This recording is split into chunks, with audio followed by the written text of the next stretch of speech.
Welcome back to our final session of the Sutherland Fuel Poverty Summit. We're going to kick off the next session with Ian Sinclair. Ian's the area manager for Caithness and Sutherland for Highlands and Islands Enterprise. He lives in Caithness, so understands the issues and the whole drivers in terms of the economy. He's been heavily involved in a lot of work there over the last 13 years, I think it is now, and he was part of and managed the regeneration project in North Sutherland, Caithness and North Sutherland. So income is obviously one of the key drivers. If we can get everybody's income up a lot higher, then we could resolve the fuel poverty issue in a strike. So that's a nice simple challenge for you there, Ian. So without further ado, I'll just hand over to you to take us forward in your presentation. Thank you, Bob. And Rebecca is very kindly going to be changing the slides for me.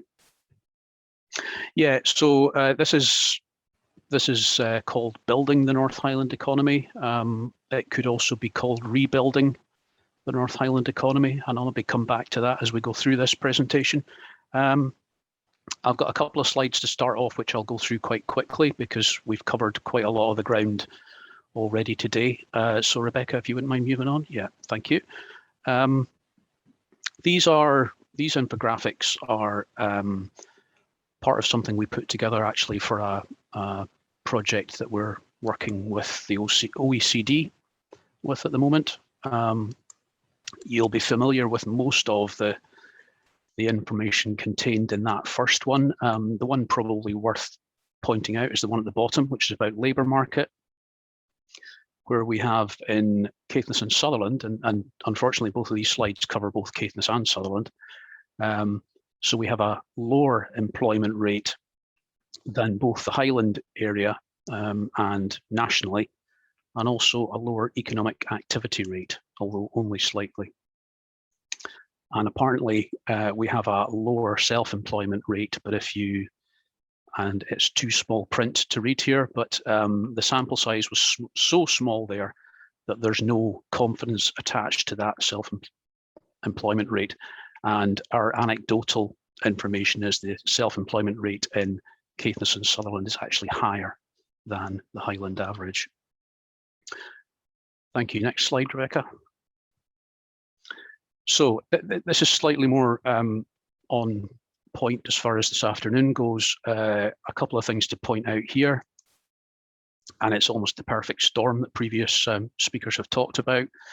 In terms of employment exposure, Caithness and Sutherland is significantly more exposed than both Scotland and the Highlands and Islands to both Brexit and COVID.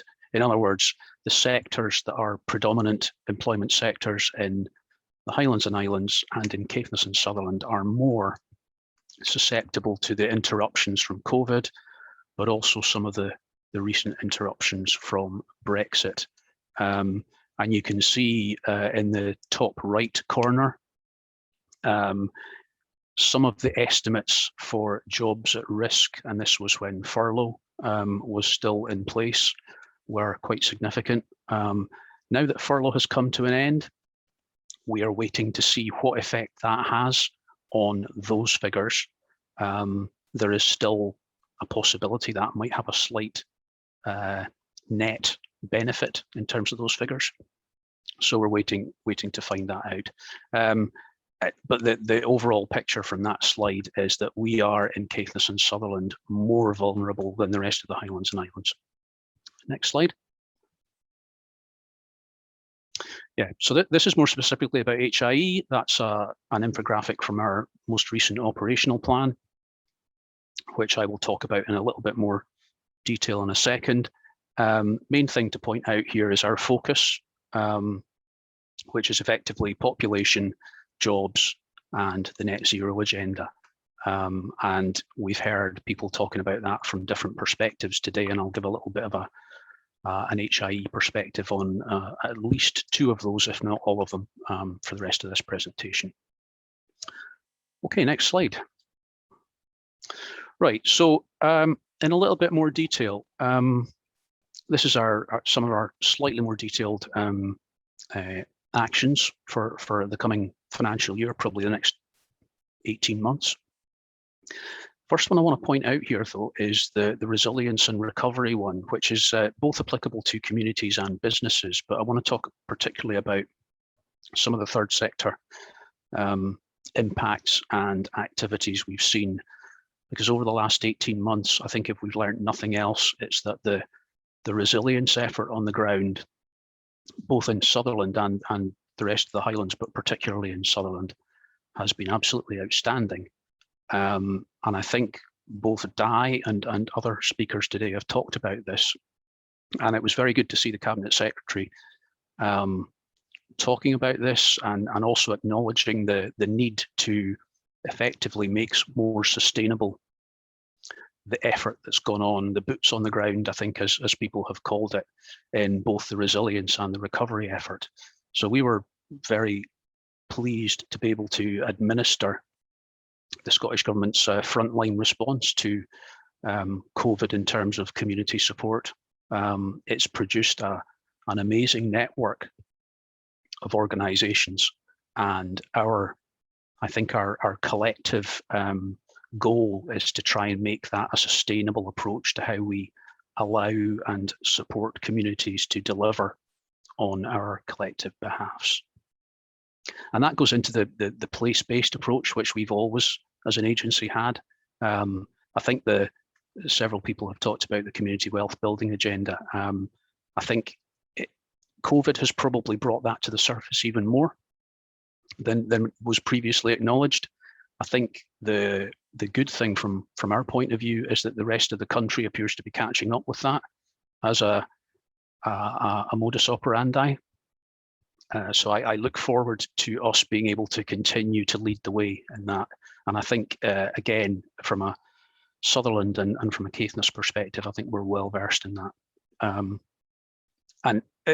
As far as business goes, the last 18 months for us has been supporting businesses to survive as much as anything else.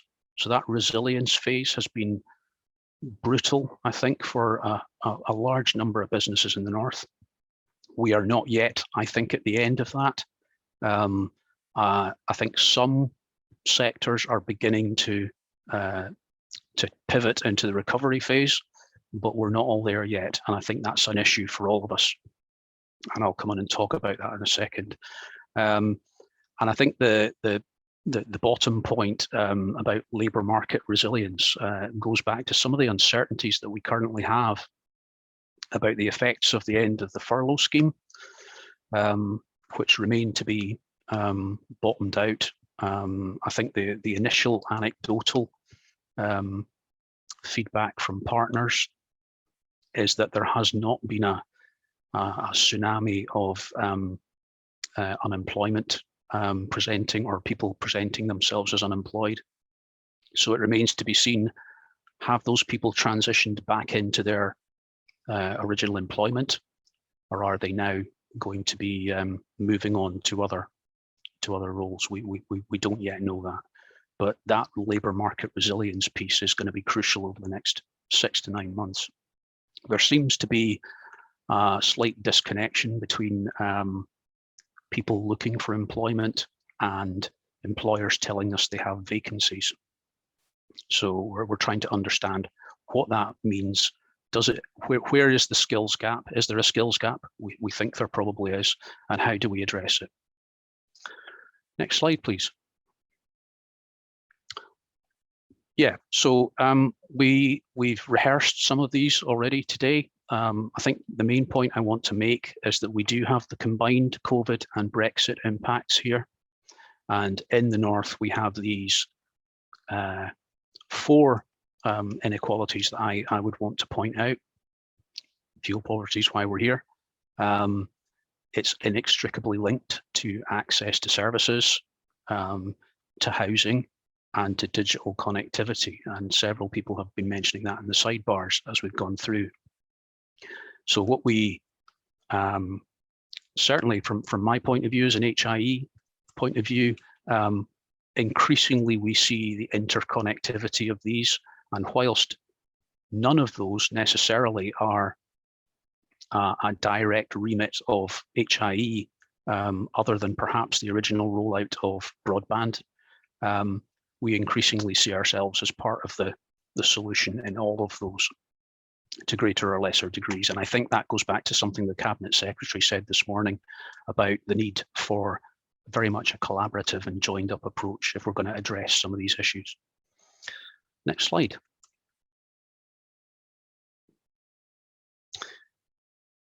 Yeah, rebuilding, back to the term rebuilding rather than building. So I've talked about how some of our sectors have been adversely affected.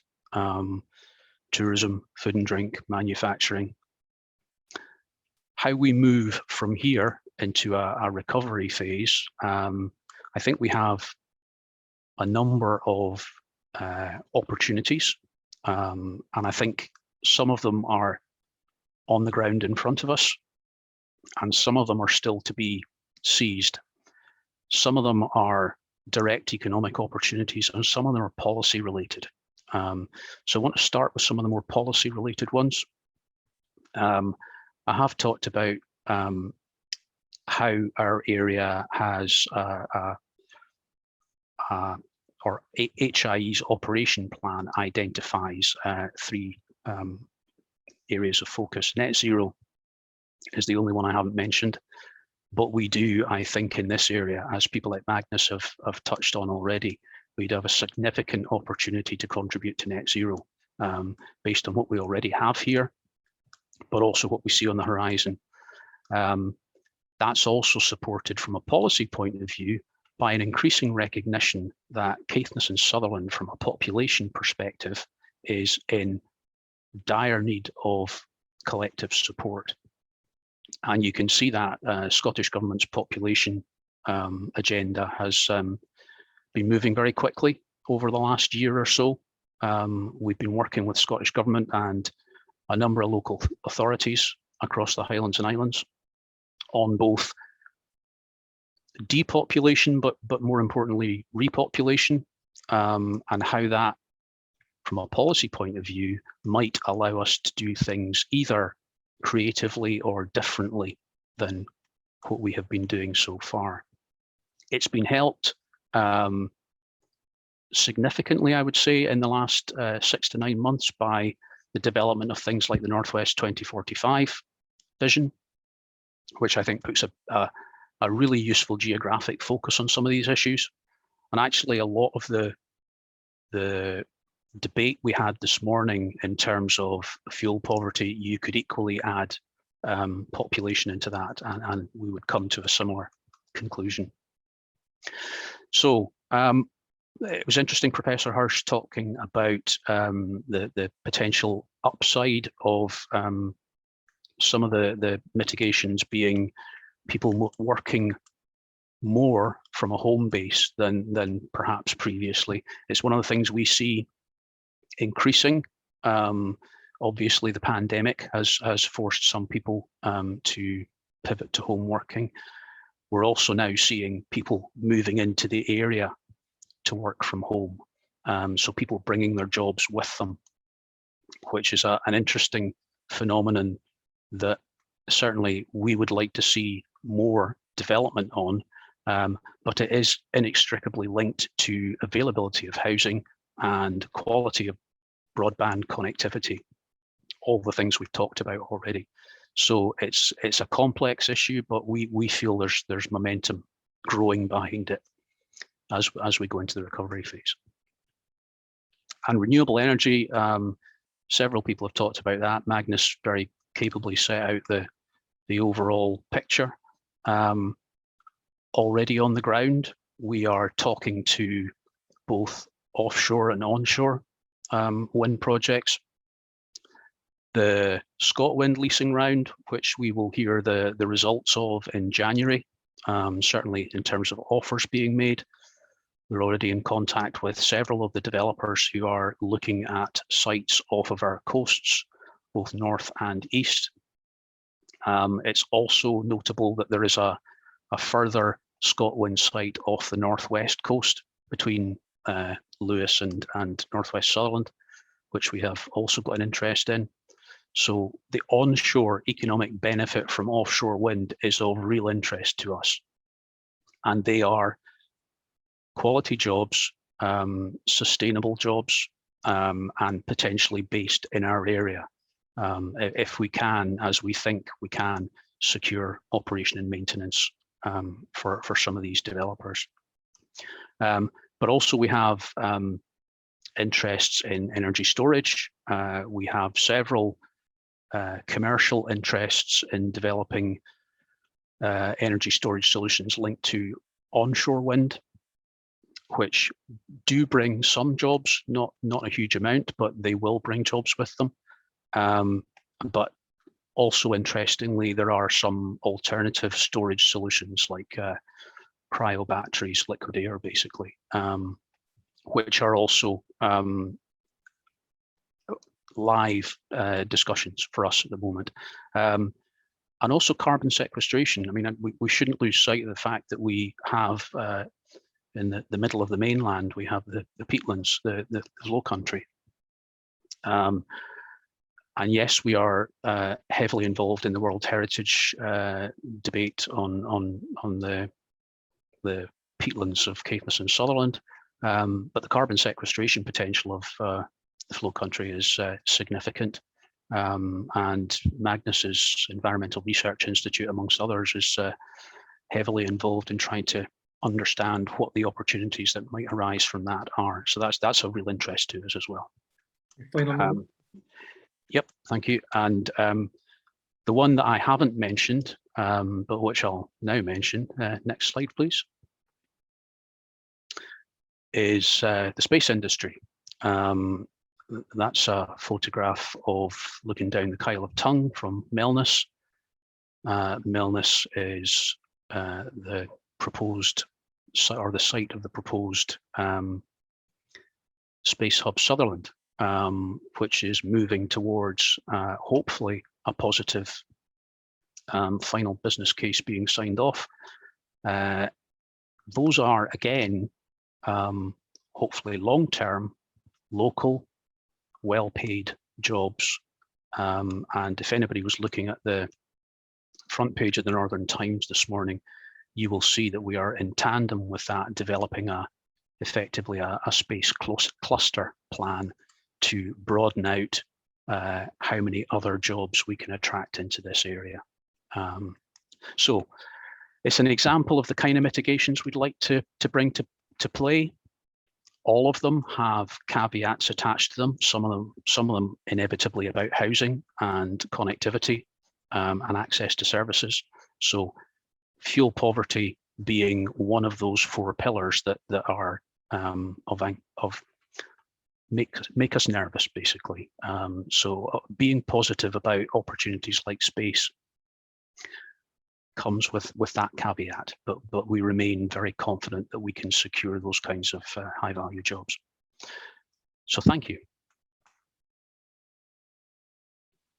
Thank you, Ian. That was very helpful indeed, and it was good to see that split being made between what can be done in terms of policy and what can be done in terms of practical now. I think the challenges are there for us all to see in relation to incomes at 87% of national averages and things. So not a small job you've got for yourself there going forward. But I think the point that you made and that the Cabinet Secretary made in terms of collaboration is one that rings with all of us in our respective rooms at the moment listening to this. It's a job that goes beyond individuals. It needs a whole range of agencies and organisations to join together, and that's maybe one of the key themes that's coming out of the day. So thank you. Our final speaker for the day is Mary Todd, MSP. Mary's the Minister for Public Health, Women's Health and Sport, and probably today, much more importantly, is the MSP for Caithness, Sutherland and Ross. So without further ado, Mary, you're going to give us a view from the constituency. Thank you. Thanks very much. It's really lovely to be here along with you at the Sutherland Fuel Poverty Summit. I am very disappointed not to be meeting you all in person. It would have been really lovely to be in Lairg. Some of you will know I do my daily mile every day, and as I went round Loch Canellan this morning, it was looking absolutely beautiful, mist hanging in the hills, and I was thinking the Stree would be looking just as lovely. So it's brilliant, though, to see such a huge turnout from representatives across the industry and local representatives and things. It's really, I mean, I'm really impressed at how many people there are, and the quality of the debate today. I've been mainly in listening mode, and I have to say it's been fabulous. This event fittingly falls, as others have said, on Challenge Poverty Week, and that's a week that's designed to highlight poverty and to highlight that that's a problem that we can solve and an opportunity to showcase solutions. And I'm struck, I'm a pharmacist by trade. I love data, and I enjoyed seeing all the data and the statistics and the high quality information. But I'm struck that behind that data and behind those statistics are human beings facing a really, really challenging winter ahead. Behind each of those numbers are real people, and we all need to bear that in mind. Fuel poverty is a really topical issue right now, given the recent surge of energy prices throughout the UK and the subsequent impact of that on the most vulnerable people in our society. So since August this year, we've seen a total of 10 energy suppliers ceasing to trade throughout the UK. And a snapshot of the scale of that problem is reflected in the energy bill increases from customers who've been forced to move supplier as a result of the collapse of their energy provider. So customers are now reporting bill increases of 30 to 40%. And as a consequence, we're expecting to see a really significant rise in fuel poverty right across the country. And as MSP for the most northern mainland, and likely I would hazard the coldest constituency in mainland Scotland, mainly because I'm so aware of how often Altnahara features in the low temperature stakes over winter. I know that the rural areas that I represent will suffer the most. The latest government figures show that 19% of all households in remote and rural areas are living in extreme fuel poverty, compared to 11% in urban areas, as others have said. And as many have said, a household is categorised as fuel poor if after housing costs have been deducted, more than 10% of the net income is required to pay for their reasonable fuel needs, or 20% for extreme fuel poverty.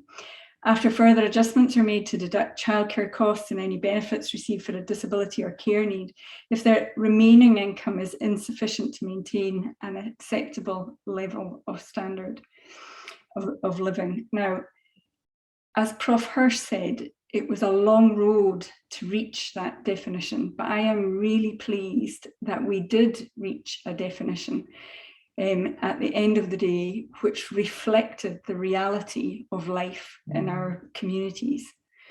I am encouraged by my own party's commitment to reducing fuel poverty in Scotland, where ambitious targets have been introduced that require by 2040, no more than 5% of households are fuel poor, no more than 1% in extreme fuel poverty, and the fuel poverty gap is no more than £250.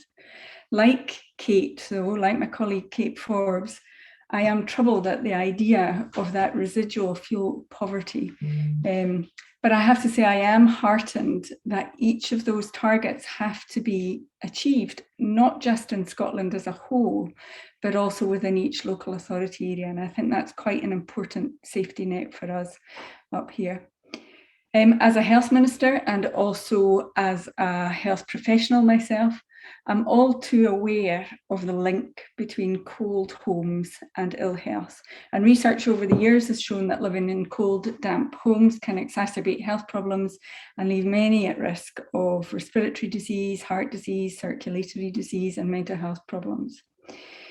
It's worth emphasising the impact of COVID-19 on fuel poverty rates, as others have said. And while it is too early to measure the true extent of the problem, and there will be a multitude of factors involved, like a reduction in petrol costs for commuting to work, We have just lived through a period where staying at home was our greatest protection against an infectious virus. And for many, that will have resulted in an exponential rise in home energy bills.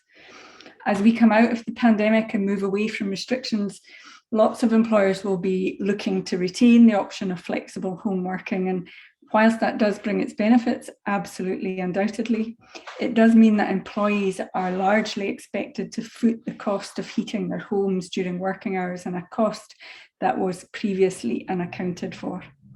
The economic impact of COVID-19, coupled with Brexit, as many others have said, leaves us facing a cost of living crisis. It's incumbent on all governments, including the Scottish Government, to support people through the tough winter months ahead. Without government intervention, many families will be forced to decide between eating and heating their homes this winter. Where issues are reserved to the UK Government, as many of the energy cost issues are, it's vital that the UK Government do everything that it can to help. But instead of challenging poverty this week, the UK Government chose to enable it by making the biggest overnight cut to welfare in 70 years, slashing universal credit by £20 a week. And that cruel and frankly reckless decision will be devastating to the nearly 17,000 households in Highlands who are in receipt of the benefit. That move further weakens a social security system which has been systematically and deliberately undermined over the past decade by the UK Government. And combined with the premature end of the furlough scheme, and fuel poverty rates are bound to skyrocket. We have all of that on the background of fuel shortages and potentially food shortages and an increase in fuel prices. What have the Scottish Government done? We've introduced game-changing benefits to support low-income families, like the Scottish Child Payment, the Carers Allowance Supplement, legislation going through Parliament just yesterday around that, and the recently extended Child Winter Heating Assistance Benefit. But as the Scottish Government implements progressive social security benefits, the cuts inflicted on low-income families by Westminster dent our efforts. It's really important that we all understand that the role of our devolved government and our devolved parliament is not simply to put out fires that have been lit by the UK government. It's not sustainable or financially feasible for our devolved budget to be endlessly used to mitigate reserved policies. But ultimately, this is often the position we find ourselves in. Now, whilst fuel poverty can be a result of low income and high energy bills, it can also stem from poor energy efficiency in people's homes. And right now, our homes and workplaces account for around 1/5 of Scotland's total greenhouse gas emissions.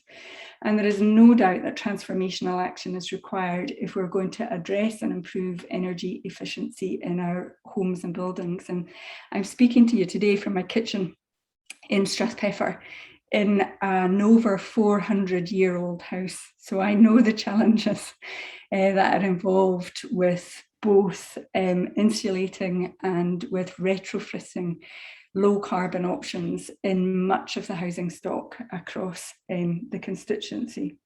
I'm reassured by the Scottish Government's acknowledgement of the spending challenges that remote and rural faces when it comes to energy efficiency, where our installation and labour costs are much greater.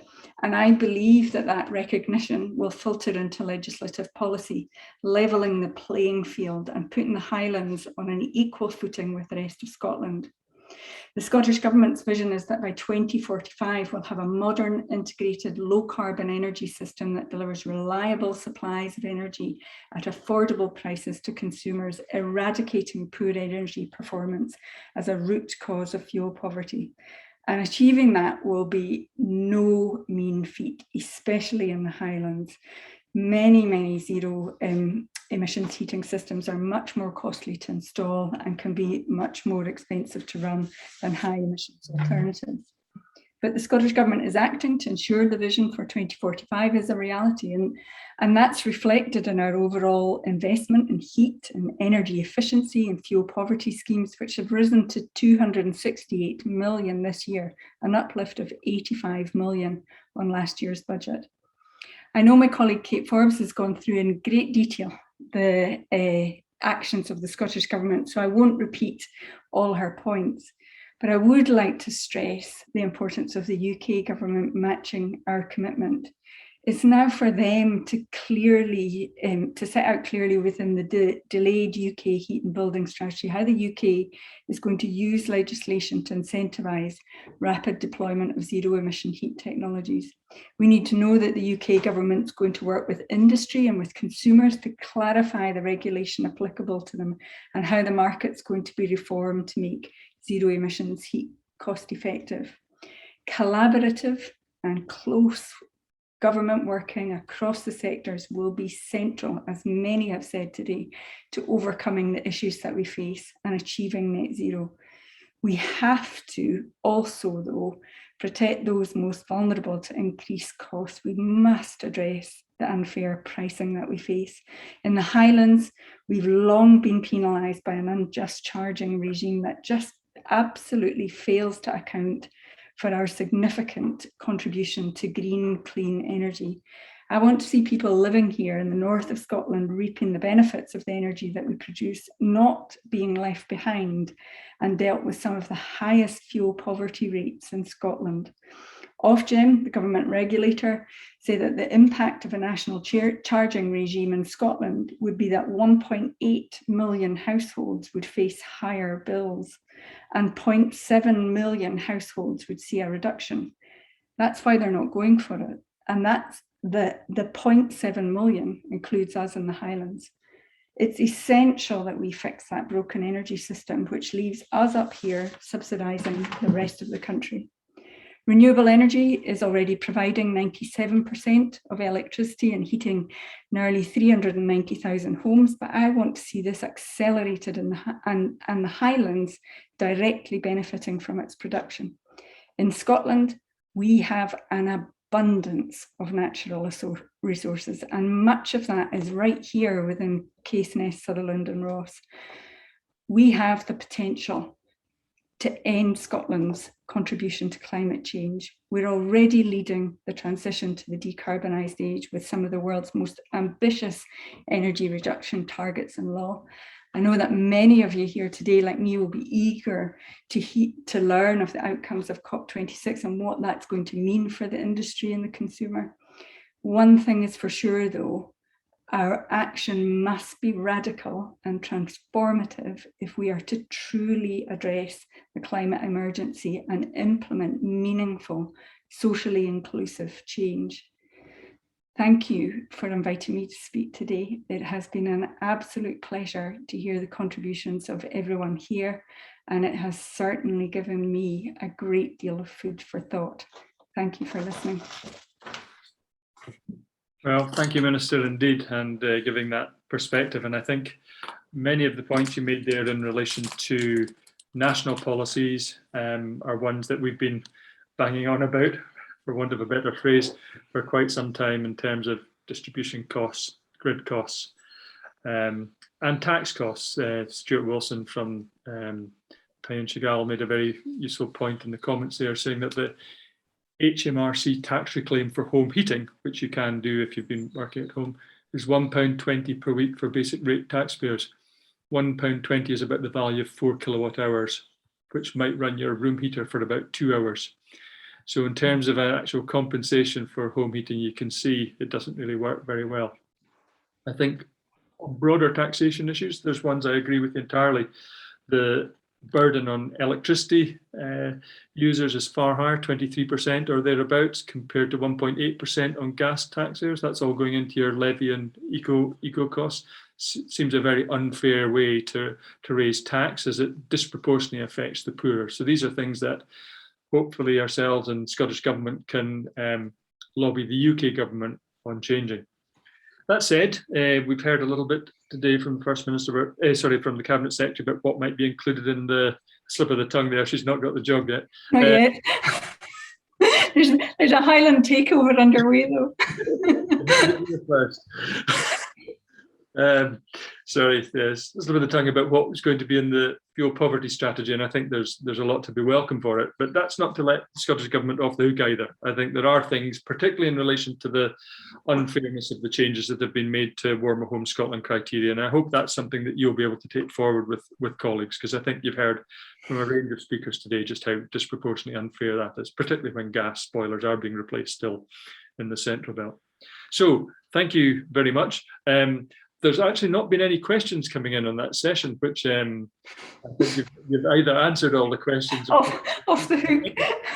I think it's probably the former. So on behalf of everybody, thank you very much indeed, and thank Ian too. Thank you, Ian, who's actually struggling to reconnect at the moment, but that's been very. I've managed to get back in, Bob. My apologies. It froze just as you were about to say something to me. Oh, good, Ian. Well, thanks very much for rejoining as well. So nobody's raised any questions on that particular session. So I'm just gonna move on and try and do a next steps before I hand over to Councillor Jim McGilvray, who's going to do the wrapping up comments. But there's been a wealth of information come out of it. Lots that I think those of us that have been in the topic for a long time have heard again.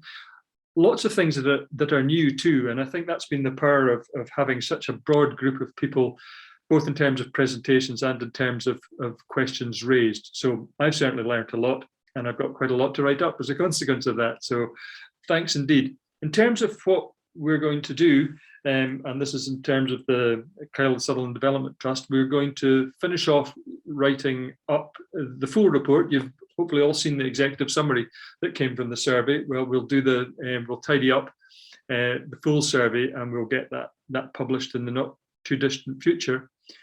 In the immediate short term, we're going to collate all the comments that have been made during the course of the day, and we'll address the questions to the relevant minister or government, depending, or local authority or agency, whichever it happens to be. There's an awful lot of good quality questions that we weren't able to have fielded because of time constraints today, but we don't want to lose them, and we will collate them, and we will send them to the relevant people.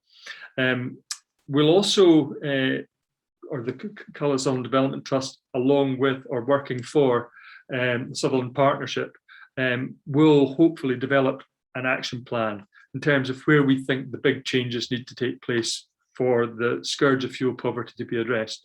So I'm speaking on behalf of them. I'm not part of them, but that's what we discussed earlier, that's what we want to see coming of it. It's all very well having a good day like this, but it's actually making change that makes the difference to people's lives. So that's our way forward. I'm now going to hand over to Jim McGilvray to give the closing remarks for the day. Thank you, Jim. Thank you very much, Bob. I will echo Richard Gale's prologue to start off with my sincere thanks to Gale and their Sutherland team for all the hard work in arranging this very important summit. And a special word of thanks to yourself for your excellent chairmanship as Zoom Meister in coordinating the whole day. It's been very impressive.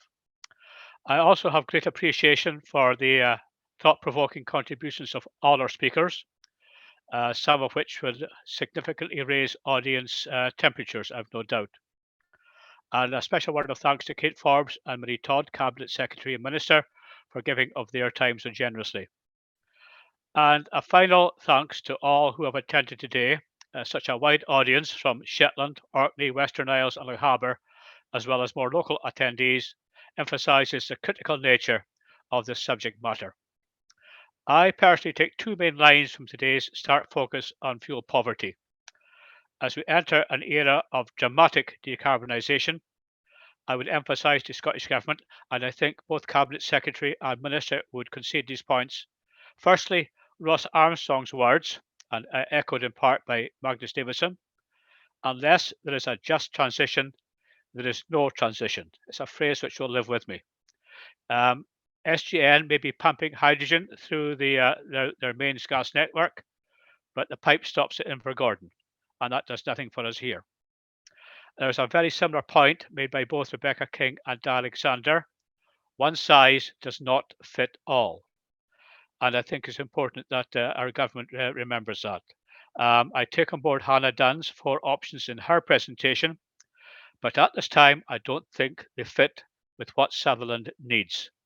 And more thought must be given to that.